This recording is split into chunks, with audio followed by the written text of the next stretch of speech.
What if I told you the White House is claiming that nearly 9 out of 10 Americans collecting Social Security won't have to pay taxes on those benefits anymore? It's a bold statement, one that sounds like an enormous win for retirees, especially if you're on a fixed income or trying to make every dollar stretch. But before you start celebrating, it's important you know the full truth because this message is not what it seems. What's being said publicly and what's actually written into policy are two very different things.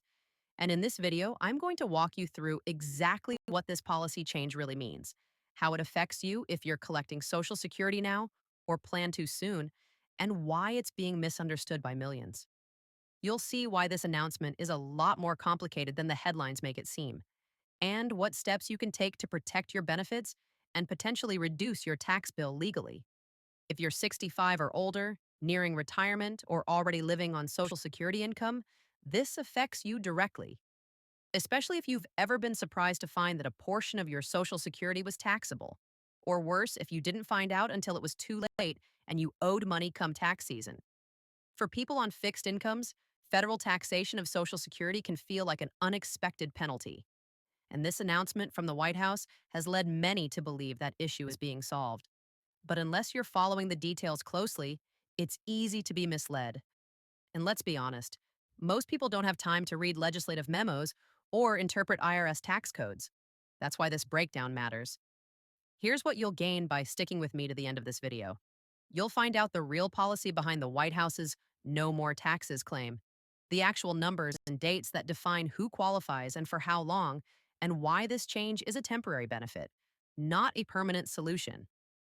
Most importantly, you'll walk away knowing exactly how to calculate whether this affects you or not, and what it means for your future Social Security income.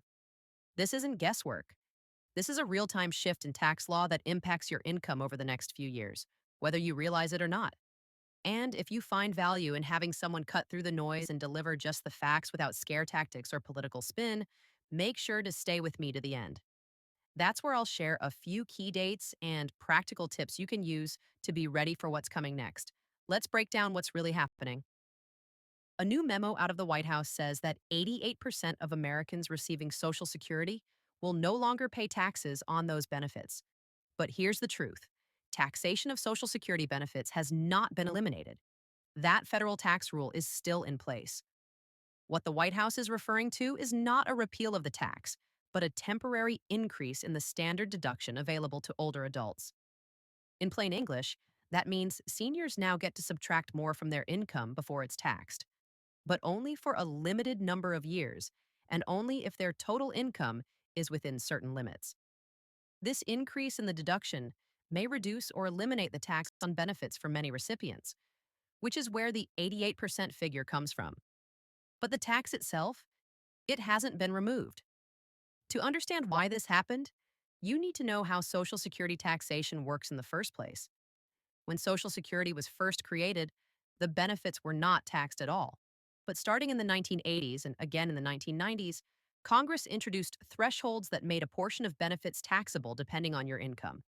If your income exceeded a certain amount, up to 85% of your benefits could be taxed. Those rules have stayed largely the same ever since. And here's the kicker: those income thresholds were never adjusted for inflation. So, as time passed and wages, investments, and pensions grew, more and more people found themselves paying taxes on benefits that were originally supposed to be tax free.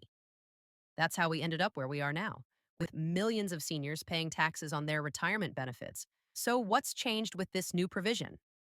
Starting in 2025, seniors age 65 and older will receive an additional deduction on their federal tax return. This deduction is added to the standard deduction they already receive. And for many retirees who rely primarily on Social Security and have little to no other income, this added deduction is large enough to reduce their taxable income to the point where their benefits are no longer subject to tax. That's why the White House is saying most beneficiaries won't pay taxes. But it's not because the tax law changed, it's because more income is being sheltered from tax through deductions. And that's a very important distinction.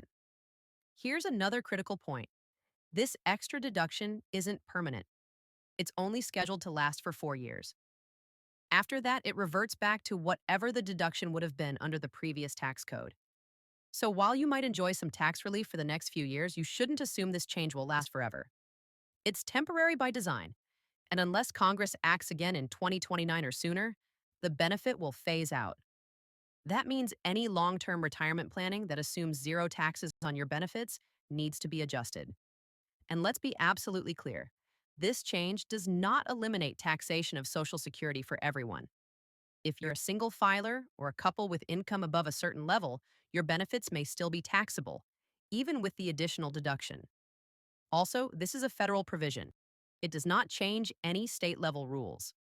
Some states still tax Social Security benefits, and those policies remain untouched by this legislation. So, why the confusion? It comes down to messaging. The White House framed this change as if the tax burden had been lifted for nearly all recipients. But the reality is more nuanced. By increasing the deduction, they're effectively removing the tax burden for now for many recipients. That doesn't mean the tax no longer exists. It just means that fewer people will hit the income levels where that tax kicks in. It's a workaround, not a repeal. Think of it like this: the structure of the house hasn't changed. They just raised the threshold so fewer people hit their heads on the ceiling. But the ceiling is still there. If your income climbs, or if this deduction expires without being renewed, the tax will return. So, this is something to take advantage of now, but also to prepare for down the line. Looking ahead, it's unclear what will happen when this provision expires. There's always the chance that it could be extended. But unless that happens, the current deductions will sunset, and many seniors will once again find themselves paying taxes on benefits they thought would remain tax free. That's why planning and awareness matter. If you're in that 88% the memo refers to, this could be good news for the next few years, but it's not something to build your entire retirement strategy on. It's a temporary policy, not a permanent fix. So let's recap what matters most. The federal tax on Social Security benefits is still on the books. That hasn't changed. What has changed is a temporary expansion of deductions for seniors, which may reduce or eliminate that tax for many recipients over the next 4 years. But it's income dependent, it's not universal, and it's not permanent. This is a tax policy shift wrapped in clever messaging, and if you don't read between the lines, you could walk away with the wrong impression. The real value here is understanding how the tax code affects your retirement income, not just this year, but every year.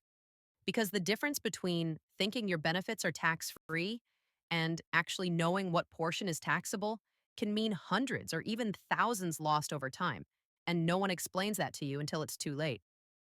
But now you know, and now you can plan accordingly. So, what should you do next?